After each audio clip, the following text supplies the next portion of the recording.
බුදුරජාණන් වහන්සේගේ ශරීර ධාතුවෙන් යමෙක් ස්පර්ශ කළා නම් ඒ ස්පර්ශය කෙනෙක් සෝවාන් කරන්න තරම් බලවත්.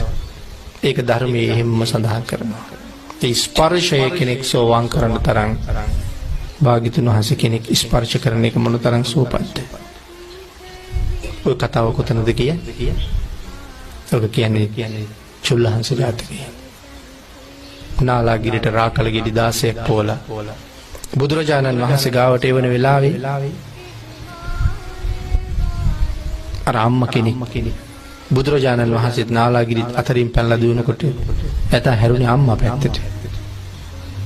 එතකොට දරුවා වැටුණා. අම්මා පස්සෙන් එළවන එක නවත්තලා ළමයා ගාවට යන්න හැරුණා.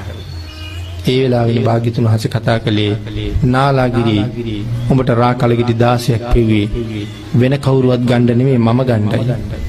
තව තැන්වල අවිදලා පය වෙහෙසවන්න එපා. මේ පැත්තට හැරෙන්න කියලා. හොඳ උස්සගෙන බුදුරජාණන් වහන්සේ දිහාට හැරෙනකොට කෝටි ලක්ෂයක් සක්වලට පතුරවන මහා කරුණාව එක තැනට පිටු කරලා අරගෙන නාලාගිරිට එල්ල කරාම බුදුරජාණන් වහන්සේගේ සිරිපාවට තියෙන දූවිලි හොඬෙන් ගොරලා හිස මත වක් කරගත්තා. ආන් ඒ වෙලාවේ බුදුරජාණන් වහන්සේ හිසට අත තියලා නාලාගිරි තිසරණේ පිහිටුවා. ආන් ඒ වෙලාවේ සඳහන් කරන්නේ තිරිසනෙක් නුණා නම් සෝවාන් වෙන බව සත්‍යයි.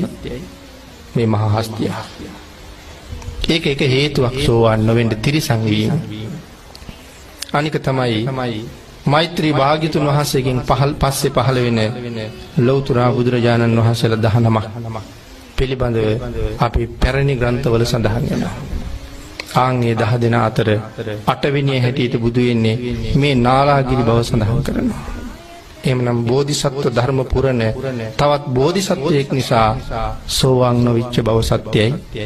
තිරිසන් නිසා සෝවාන් නොවිච්ච බව ඇත්තයි.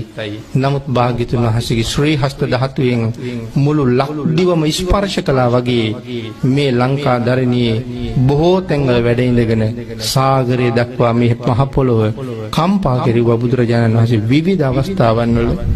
එවන් බිමේ පය ගහලා තිසරණ පන්සිල්වත් නැතුව මෙරළ යන අපි මොනතරම් අවාසනාවන්තද?